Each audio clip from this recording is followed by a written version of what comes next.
All right, ladies and gentlemen, it is Wednesday night in Philadelphia, and the world is as complicated as ever. So let's talk about it in this special online edition of Geopolitics with Granieri, FPRI's monthly discussion of international affairs. I'm Ron Granieri, the director of FPRI's Center for the Study of America and the West, your host and moderator of this program. We thank you for joining us online here on Zoom on the 11th of March, 2020. We also thank the National Liberty Museum, our usual host for this program, for their flexibility in helping us to organize this as we come to you tonight from the FPRI studio on Walnut Street in Philadelphia. A couple of quick housekeeping details, and that is that we do have a live audience watching us, we hope, on Zoom. And if you are out there, please remember that you are able to interact. Use the chat button on your Zoom screen in order to then send in your messages. And when you send them in, we'll see them on the screen and we will include your questions in our conversation. If you are listening on the telephone and you want to send in a question, please email it to our intrepid Vice President Eli Gilman at egilman, that's E-G-I-L-M-A-N, at fpri.org. And so, on with the show. Syria's agonies have competed for the West's attention for more than 9 years. Yet it's hard to say whether the ongoing geopolitical and humanitarian catastrophe has ever captured that attention. Syria has never quite been a priority for the United States or for the European Union, even as it has destabilized, the crisis there has destabilized an already cacophonous region and created refugee flows whose impact have been felt from Beirut to Brussels. More recently, the proxy war between the regime of Bashar al-Assad and various rebel groups has drawn in both Syria's Russian patron and regional great power Turkey, each of whom has a deep interest in the outcome of the civil war. In recent weeks, fighting concentrated on the last remaining rebel region around Idlib, where a brutal regime offensive, abetted by the Russians, has been temporarily halted by surprisingly effective Turkish counterstrikes. After a hastily called summit between Vladimir Putin and Recep Tayyip Erdogan, an uneasy peace has settled on the region, but the larger questions remain unanswered. So what led to the catastrophe of Syria? How can we assess the humanitarian damage? How has the international community responded or failed to respond to the challenge? And will the current pause in direct fighting around Idlib make a difference for the people in Idlib or beyond? These questions and yours will guide us in conversation with our guest tonight, Elizabeth Tsurkov. Elizabeth Tsurkov is a fellow in FPRI's Middle East program focusing on the Levant. She is also a doctoral student in political science at Princeton. Her research is based primarily on a large network of contacts that she has cultivated across the Middle East, and particularly in Syria, as well as fieldwork across the region. She is also a research fellow at the Forum for Regional Thinking, a progressive Israeli-Palestinian think tank based in Jerusalem. Elizabeth has worked as a consultant with, among others, the International Crisis Group, the Atlantic Council, and the European Institute for Peace. With over a decade of experience working with human rights organizations in the Middle East, her work has appeared in such outlets as the New York Times, Foreign Policy, the New York Review of Books, Haaretz, War on the Rocks, and the New Republic. She is proficient in Hebrew, Russian, several Arabic dialects, and modern Standard Arabic. Thankfully, we will be holding our conversation tonight in English. But one of the most creative young scholars in the Middle East working today. We are delighted to have her with us tonight. Greetings, Elizabeth Tsurkov. Thank you so much. Thank you for having me. So, Elizabeth, I wanted to start by talking about the research that you do, the field research, and how do you conduct it in the Middle East, and how is it different from what others might be doing? Right, so my research is based on talking to just a lot of people on the ground. So while I am based in the US and previously when I was based in Israel, means maintaining daily contact with people by phone, mostly WhatsApp. It's very popular in the region. And it also means going into the field, interviewing people. And I try to speak to people who are often not really heard, ordinary civilians or activists or fighters in different groups, whether the Syrian army or the rebel groups that are not on the kind of commander level, the typical kind of people who would receive maybe some kind of attention by other scholars, but really talking to the kind of the simple person on the ground and how war is affects them, but is also shaped by them and by their choices at the end of the day. How do you get them to talk to you? So I think that there's this, I'm known to be Israeli. I don't hide it. It's very important for me that actually people know who I am and that they consent fully to talking to me. I think that there is such a desire among people to be heard. There is a sense that they're suffering, that their perspectives are not reflected, that their needs are ignored. So people, even if they have some hesitations, they generally overcome them. In addition to that, my kind of body of work, of published work, including work that has been published in Arabic, speaks to the fact that I care about the people I interview, regardless of which side of the war they are. And therefore, people feel, if they speak to me, that their perspective will be respected and will be conveyed to a larger audience that they wish to reach. And so do you find that by the time you sit down to talk to people, right, they have a sense of who you are, and do you make a point of bringing with you sort of work that you've done so that they can see what you've done? So with people I interview in the field, the overwhelming majority of them know who I am, and they've read my work, and we set up before time that we are going to meet. Occasionally I do, just roam around cities or areas or camps and talk to random people. In this case, particularly when talking about Syria, I don't advertise my Israeli nationality just for safety precautions. Sure. But with people with whom I maintain contact after I meet them in the field, it is very important for me to inform them again, my nationality as well, and also to send them the work that I've produced based on talking to them. This is something that is very meaningful to them to feel, that their perspective is heard, that their perspective is reflected. Sure. Well, and of course, I guess that's one of the central issues with the Syrian civil war is it's not always clear that the rest of the world is watching or caring or taking into account what's happening. And so to take a step back, so historically, the international community, for a variety of reasons, decided to stay out of the Syrian civil war to a certain extent. And would a more decisive multilateral intervention, I'm not talking just military intervention, but more decisive engagement, would it have made a difference, do you think, in how things have developed in Syria? Well, I think it's always difficult to kind of speculate because we don't know the counterfactual. But I think it is pretty clear that the Western policy in Syria failed because it did not achieve any of the objectives of the West. The Assad regime remains in place, which is the basic reason for the start of the crisis and its abusive policies. So therefore, the issues that concern the West have remained in place. Refugees cannot return home as long as this regime remains in power. And, while the symptom of the problem of this regime, the symptom of terrorism of ISIS has been mowed down to a large extent and the capabilities of ISIS have been degraded, Syria will continue to be a hotbed of insurgency. And what happened in Syria, the fact that Muslims were killed in large numbers and the West stood by and did nothing.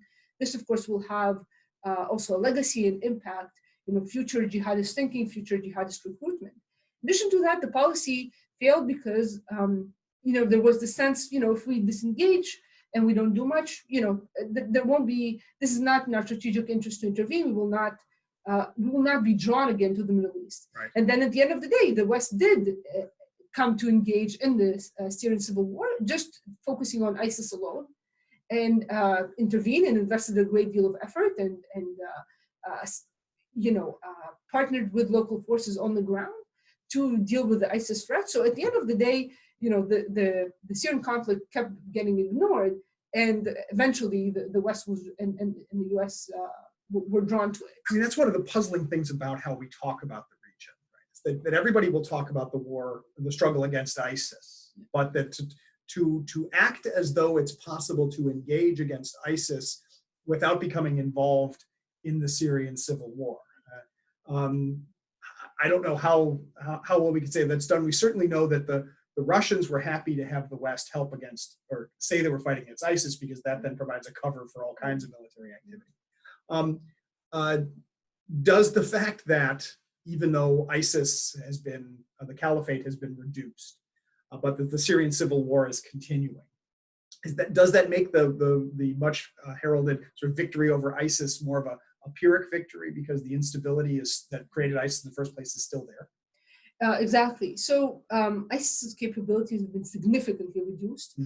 In eastern Syria and also in western Iraq, they are not able to stage any kind of complex attacks.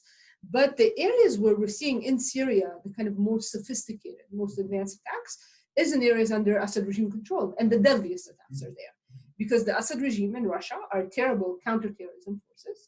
They are excellent terrorizing forces. They are able to destroy hospitals, terrorize the population into submission, but they are not good at hunting down cells that are roaming the desert and killing people at random or attacking checkpoints.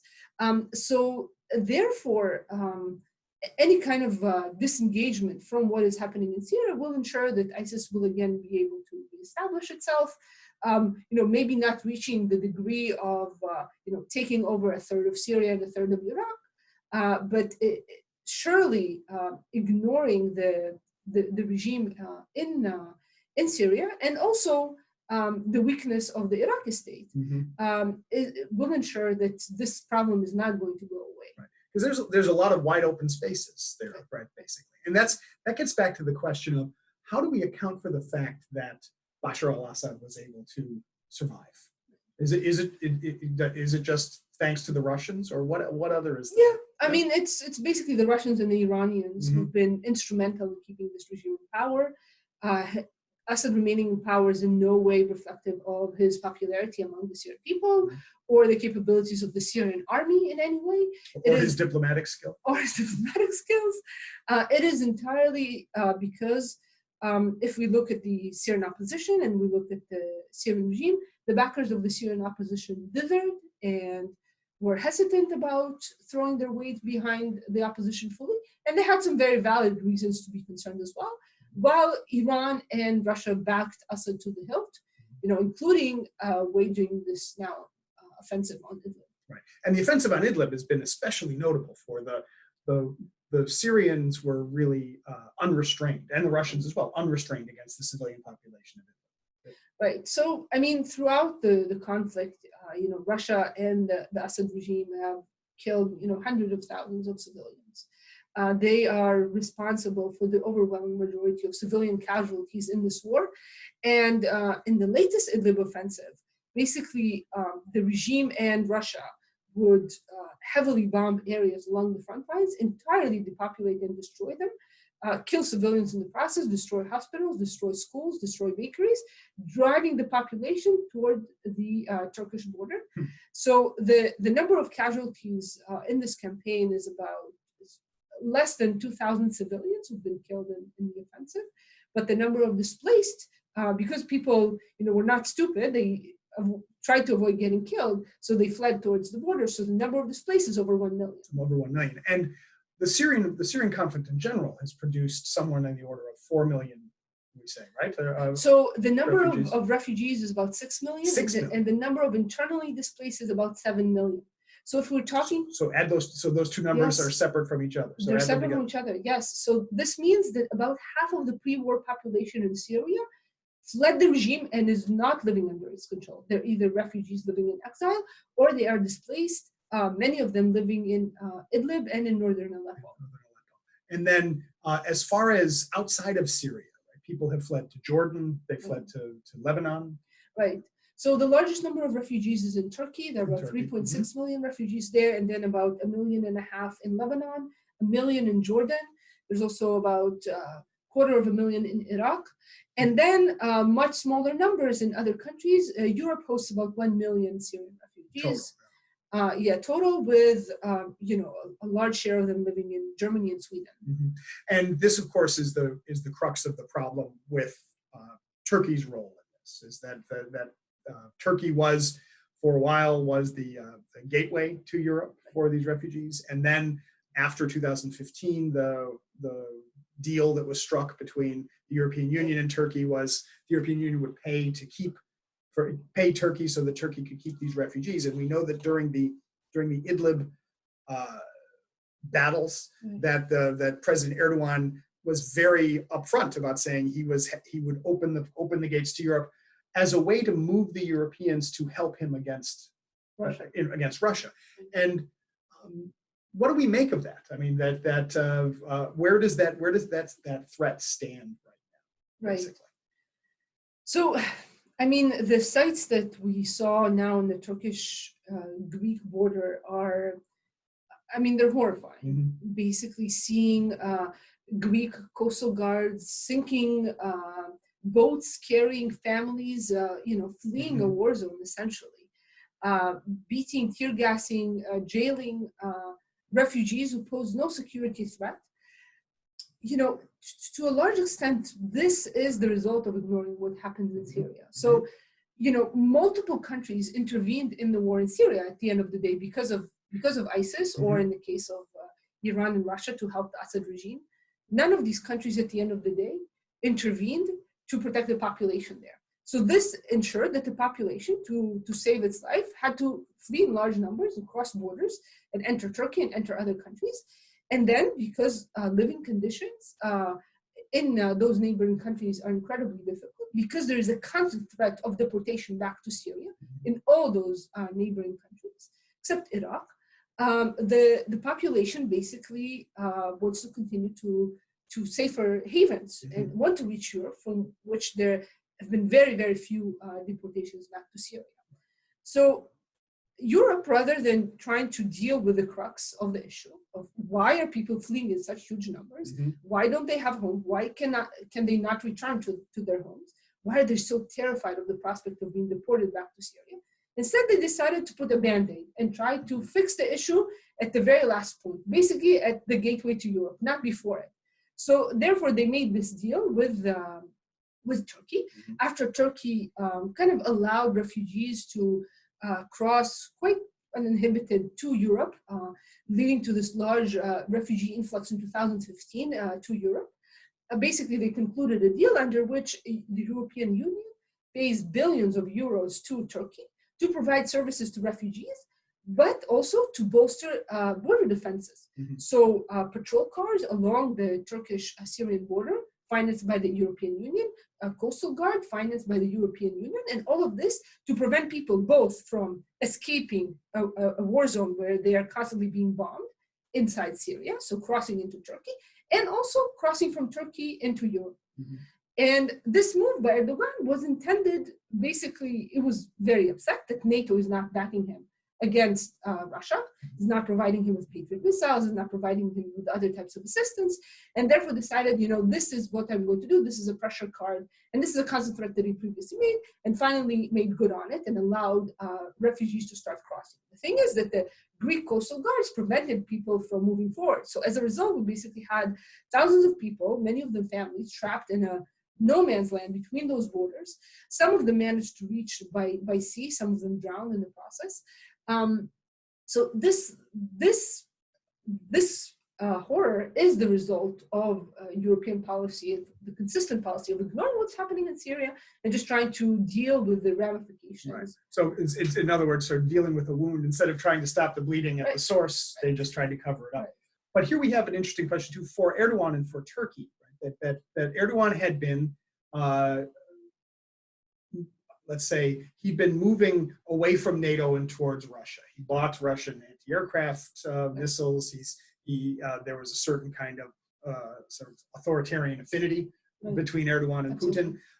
Should the fact that Erdogan's charm offensive with the Russians didn't keep the Russians from encouraging this assault, does it show that does Erdogan need to abandon that policy and move back towards the West? So I think that there's an increasing recognition in Turkey that the alliance with Russia is not working.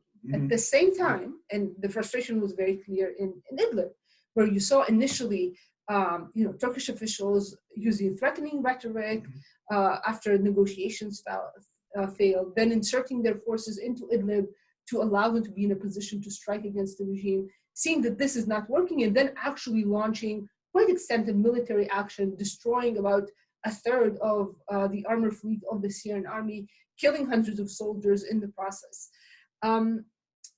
I think that there is a recognition. Obviously, you wouldn't take military action against the Syrian regime unless you believe that Russia cannot be reasoned with, and Russia could not be reasoned with. The positions that Russian officials presented were extremely hardline, basically offering a tiny strip of land along the border where the internally displaced persons could live. We need to keep in mind that Idlib is home to about 3 million civilians. So this even before the fight. Or is this as a result of that's basically the number that lived there at the start of the offensive. Oh, okay. So the overwhelming majority of them fled toward the border and are now living in camps and in overcrowded apartments and out in open fields.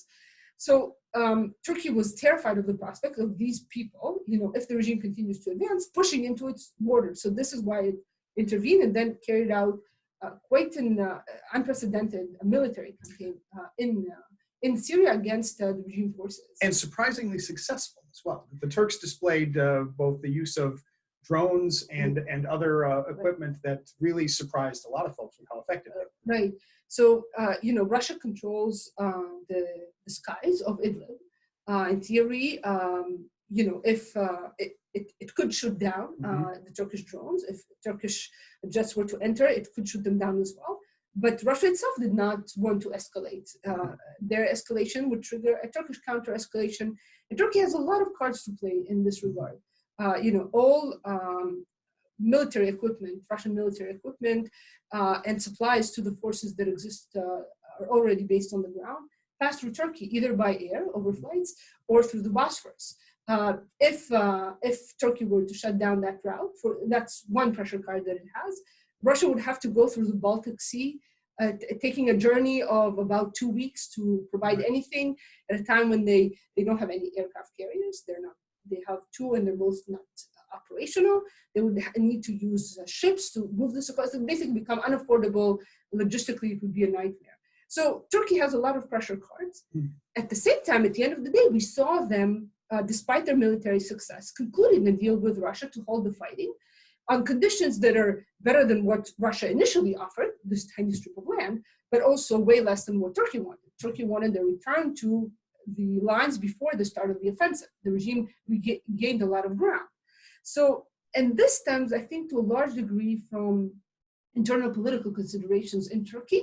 Erdogan chose to align himself with Russia, chose to strike that S-400 deal to get the air defense systems. He was lambasted for it by the opposition in Turkey, and therefore backing out of that alliance and switching back to the West would look very bad for him, especially at a time when the West, due to dissatisfaction with Erdogan's conduct, particularly the invasion of northeast Syria that happened in 2019, was not keen to rush and provide assistance, especially given the S-400 deal, which really makes it very difficult for the U.S. to, at the same time, provide Patriots, to provide other kinds of assistance. Well, and of course, that's the irony.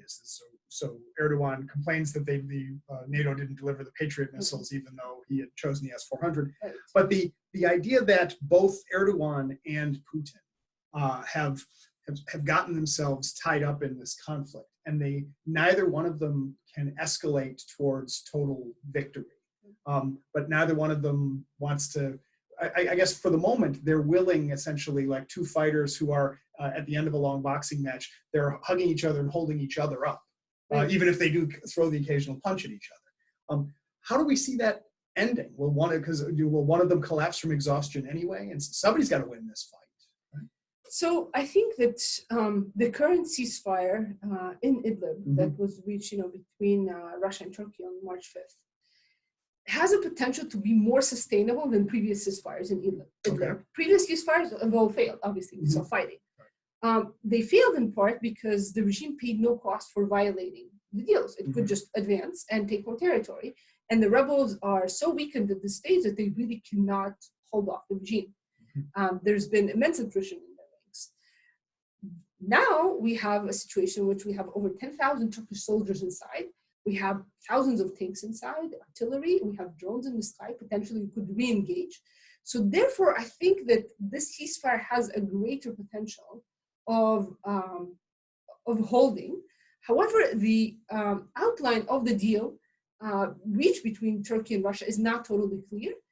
Where exactly will be the border? Mm-hmm. So currently, we have a situation in which the armed opposition controls areas south of the M4 highway, mm-hmm. which Russia is determined to control and at least have patrols along that goes from Tartus exactly. Up towards Aleppo. Right? Exactly.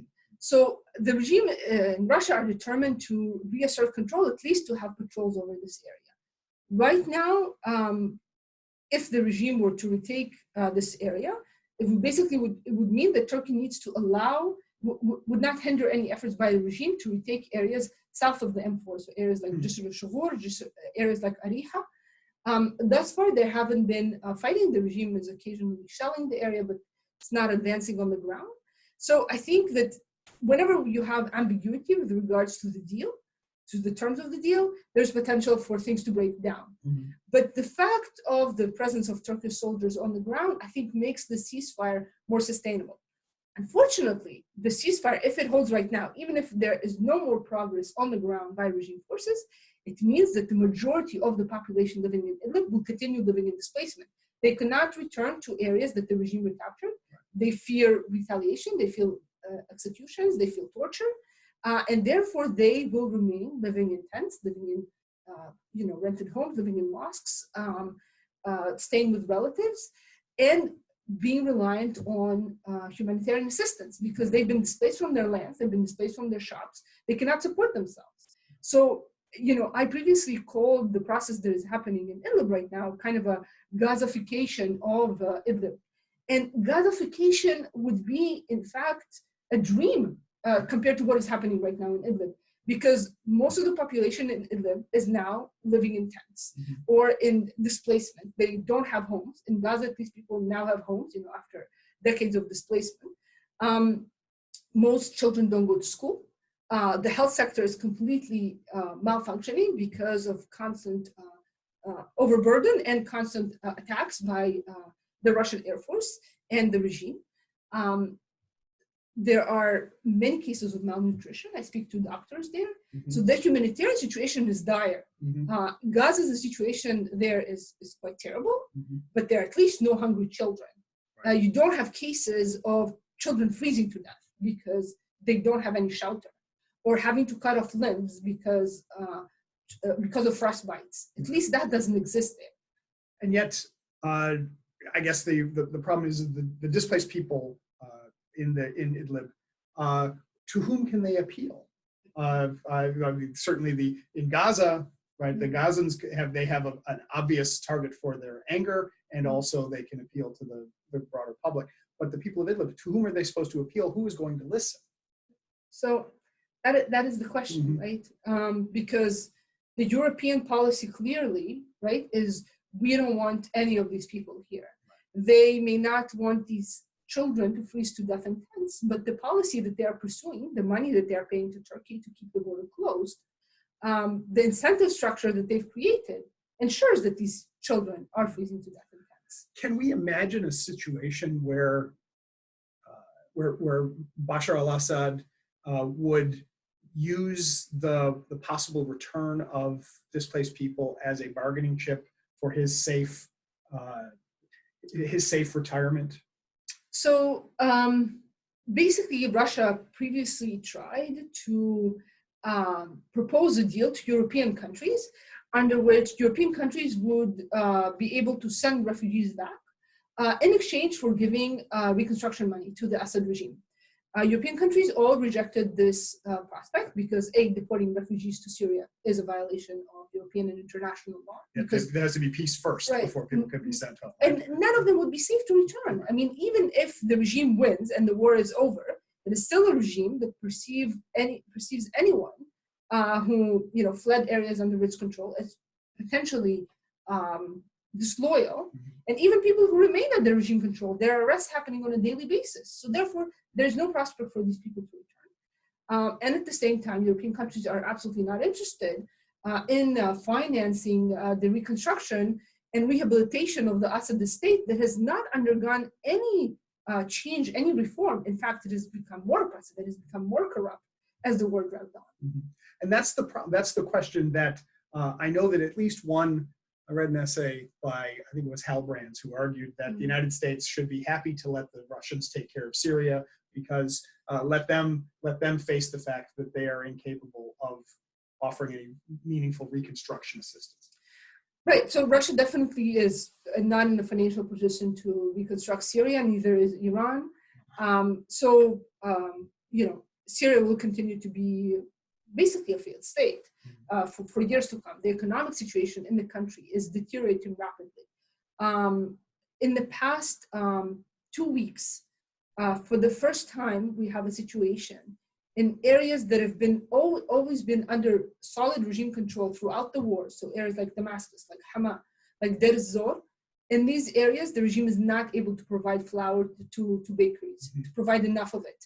So there are now shortages of bread, the most basic, the cheapest source of calories.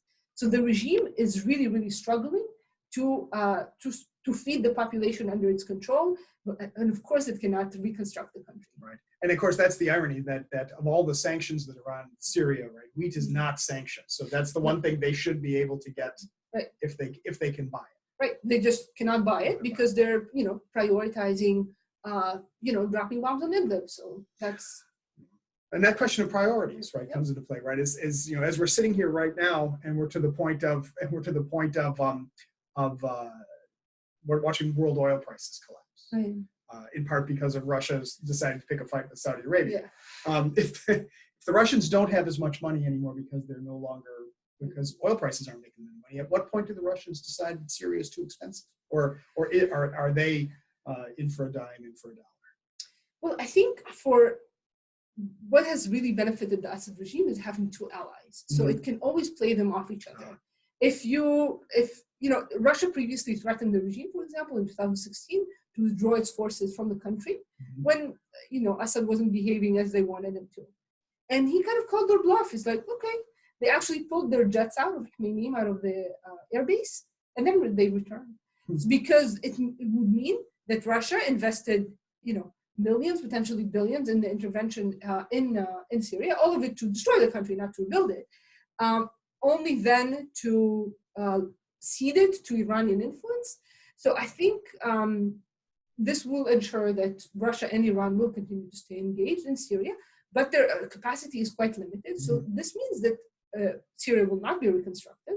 Syria will not undergo political reform because the regime will remain in power, and Syria will remain broke. So we're talking about the scenario of an incredibly fierce, incredibly abusive state that at the same time is highly fragile. Mm-hmm.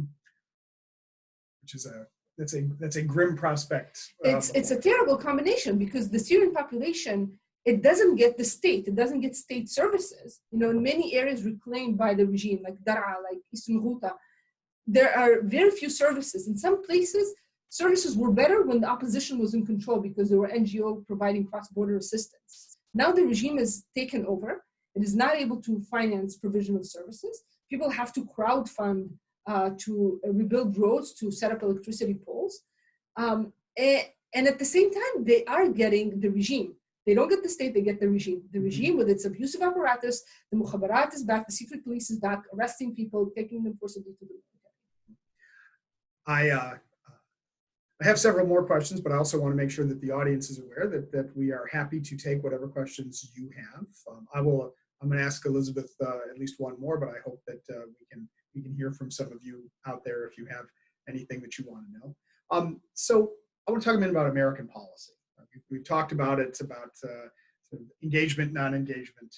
The Trump administration's decision to withdraw from northeastern Syria.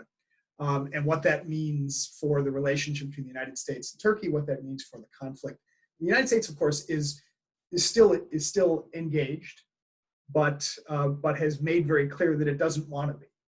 And what does the future of American policy in this region look like?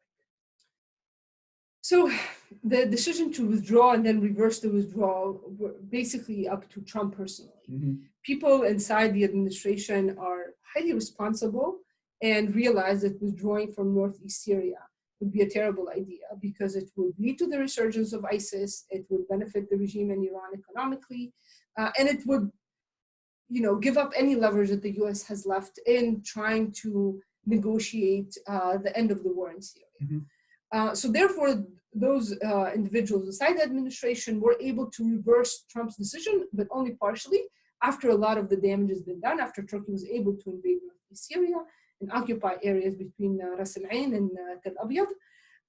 Those areas remained under Turkish control. The Kurdish population in these areas largely fled, so the area underwent demographic change, similarly to what happened in Afrin in 2018. So this caused immense damage to U.S. reputation in general. The U.S. doesn't stand by its allies. But also opened the door for the resurgence of ISIS, particularly in Deir ez-Zor, in the eastern countryside.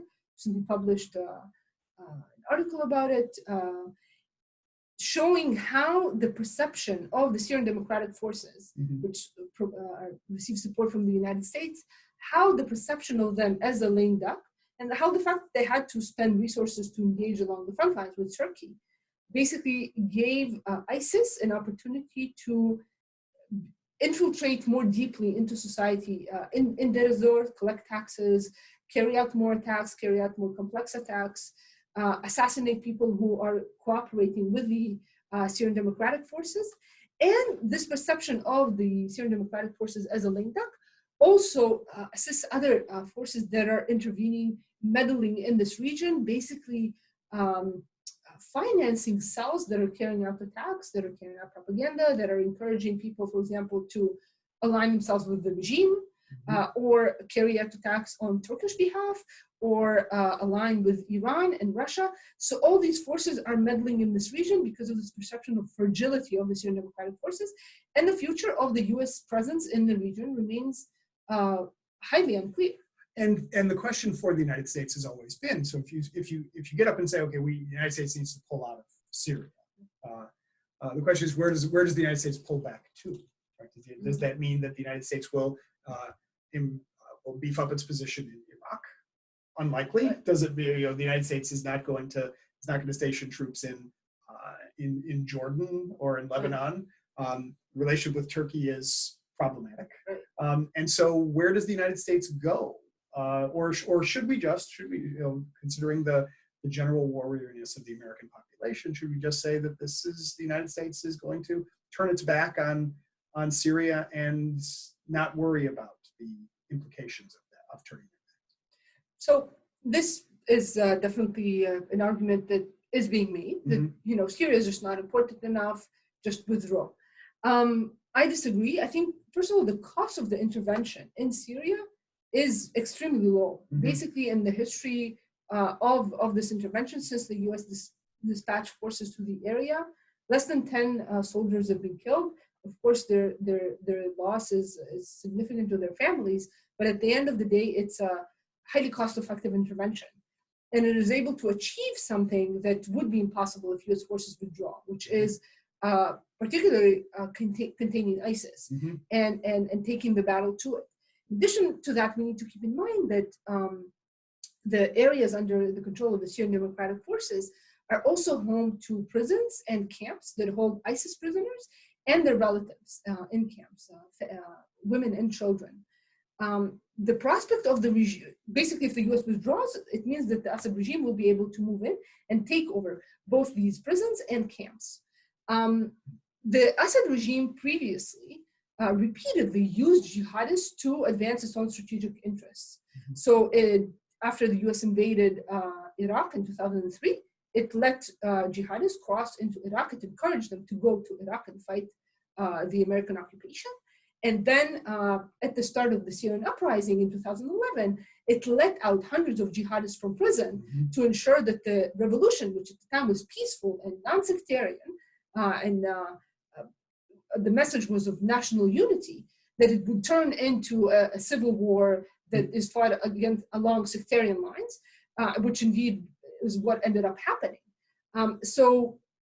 And Western officials are very aware of the fact that this is what will happen once the regime retakes over this area. This is what will happen to ISIS prisoners. Many of them are European nationals, from other Western countries. So this means that these individuals will now be playing cards in the hands of a regime that has repeatedly used jihadists in the past. So it's not just that remaining in northeast Syria helps contain ISIS and also helps counter the regime in Iran and potentially shape the future of the war. It also is preventing things from getting much, much worse in terms of, the ISIS prisoners and their relatives who are there, whom the West is not interested in taking back. Right. Well, and when I broaden out the focus then of the region, so we wait for a question from the audience, is what about the role of the other larger states in the region? Like specifically, I'm thinking about the Saudis, right? And in what ways has Syria been a part of the larger Saudi struggle with Iran? And should we expect the Saudis to take more of an interest in the future? So Saudi Arabia, initially at the start of the civil war, backed some rebel groups, but it didn't intervene to a large extent, fearing the just uncontrollable nature of the groups on the ground. Qatar actually and Turkey played a much more significant role in supporting the opposition. Saudi Arabia, its current policy is to provide stabilization assistance in areas under the control of the Syrian Democratic Forces as part of a policy that is anti-Iran, but is also anti-Turkey. This is now a major, because they are against the Muslim Brotherhood and Turkey's ruled by Muslim Brotherhood Party. They are supporting the Syrian Democratic Forces, which are led by individuals with links to the Öcalanist movement that has fought an insurgency against Turkey since the 1980s. So it's basically kind of a screw you to Turkey. So they're supporting, and it's also an effort to curry favor with the Trump administration. Trump personally cut this old stabilization funding to northeast Syria. The area needs demining, it needs services, it needs reconstruction. So he cut all this funding. So therefore, the Syria team at the State Department worked very hard to shore up money to keep stabilization programs going. So basically, we have quite an extraordinary situation under which Saudi Arabia and previously also the United Arab Emirates provided funds that are then distributed and managed by USAID, which is a very weird combination. So the money came from Washington, but it passed through these other. So the money came from Saudi Arabia. From Saudi Arabia. Oh, I exactly. See. But it was through USAID. And I guess to put it mildly, right, that's not a long-term sustainable way to handle assistance to the region. I mean, it's this is Trump's kind of style. He looks at everything as in terms of profits and gains, not thinking long-term. What is the impact of leaving an area that has seen war, that has seen rule by an extremist group, to just let it, run without any assistance, without any demining, without any support for schools that are so desperately needed. The education sector in the area needs so much support, particularly since the children of this area were subjected to years of indoctrination by ISIS. So, but obviously this is something that is way beyond his capacity to understand or appreciate. Well, and then we're back to we're talking about the West, we're talking about that other alleged part of the West, right? The Europeans, right? That European NGOs were active in the region I guess during the period when the regime was pushed back. But now my understanding is that European NGOs are decreasingly involved in Syria. Is that fair to say? So yes, there was previously stabilization funding going to the northwest, to Idlib.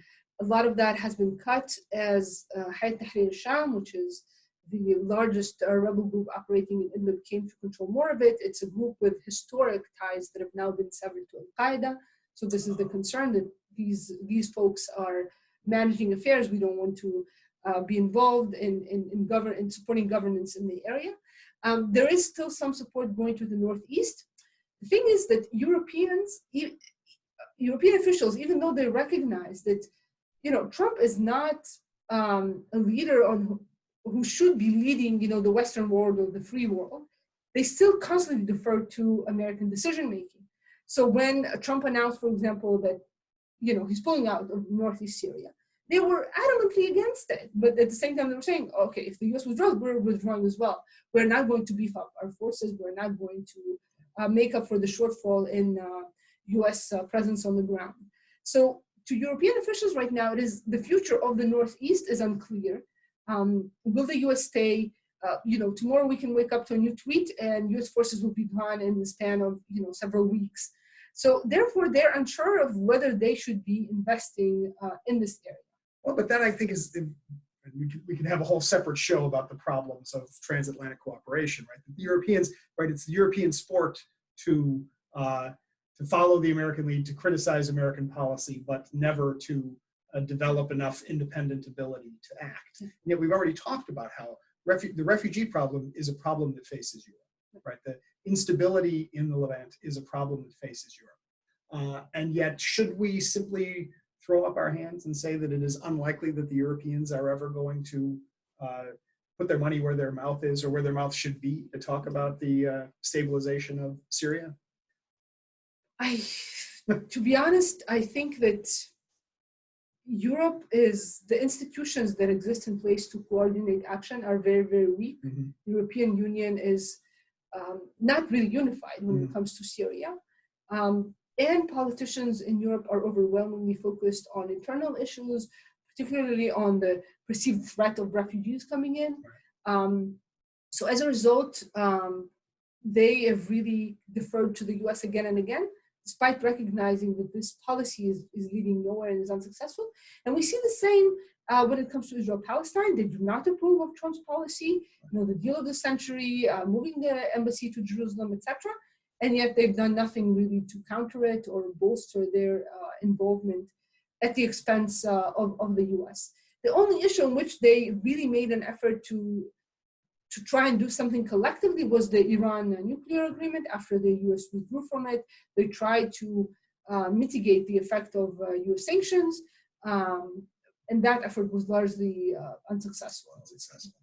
Well, and so a question from the audience that I think has been on everybody's mind as well. So you mentioned the Israel-Palestine problem.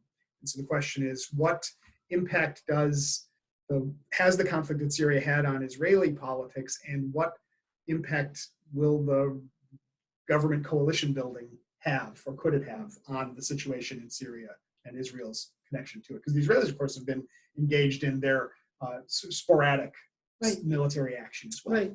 So the Israeli policy in the war in Syria has been largely a very limited intervention. So basically seeking to protect its interest, not trying in any way to shape the outcome of the war in Syria, due to Israel's kind of historic experience of trying to intervene and shape the outcome of the civil war in Lebanon and failing utterly to do so, and producing the results that Israel continues to face today. Hezbollah was created during the Lebanese civil war. So therefore, Israel kind of adopted an approach of trying to stay away from what is happening in Syria. Gradually, it became more and more drawn in as Iran increased its presence in the country, and Israel perceived this as a threat. So therefore, Israel began carrying out strikes in 2013 against Iranian targets in the country. Later on, Israel began providing extremely limited support to rebel groups in southern Syria to basically keep the border safe, not in any way to continue to Damascus and topple the Assad regime. This assistance ended in mid-2018 when the regime retook over southern Syria. And since then, Israel has been largely focused on trying to disrupt the shipment of weaponry via Syria to Lebanese Hezbollah. This is a policy that Israel has pursued for years, even before the start of the Syrian civil war. And also trying to prevent the entrenchment of Iranian presence in Syria. The thing is that Iran responded to this policy by increasingly relying on Syrians to to create networks, to recruit Syrians into its militias. And this, of course, makes it much more difficult for Israel, first of all, to distinguish between who is just a Syrian serving in militia A or militia B. And in addition, at the end of the day, killing Syrians on Syrian soil is perceived completely differently than killing Iranians who are in Syria and are clearly, are foreign to the place and, potentially plotting against Israel or actively carrying out attacks or attempting to carry out attacks. Well, and there is, as you can never get too far away from history when we talk about this region, right? There is a powerful irony, right? For years, Israeli statesmen would have welcomed the idea of a weakened Syria that was not capable of directly threatening its neighbors. And now they have a weakened Syria, and they realize that it creates a different kind of threat. Right, and this is actually why a lot of people in the Israeli establishment, when Russia intervened in September 2015, were quite pleased with this intervention. Mm-hmm. They thought that this is actually a great opportunity for the Assad regime to be removed from the Iranian sphere, and Russian influence would increase in the country. Obviously, Russian influence did increase in Syria, but Assad is not stupid. He is not going to rely on one ally alone. But, Putin is not personally committed to Assad remaining in power forever. Whereas Iran has been a much weaker militarily actor, but a steadfast ally that backs Assad personally to the hill. So therefore, Iranian influence in the country decreased comparatively to Russia. Russia now is kind of the main player. It is the one negotiating with Turkey, not Iran in this case, even though Iran is involved in the Astana-Sochi talks. But Israel really saw that, this optimism that initially existed in the Israeli establishment about the Russian intervention has largely disappeared because they see that Iranian influence is still there, and Russia is not really able to curtail it on issues that matter to Israel, particularly the military presence. Right. Well, and I guess that's in that period, 2015, 2016, a time when the Netanyahu government was not very happy with the Obama administration. The idea of sort of cultivating better relations with Russia had a certain appeal in Jerusalem.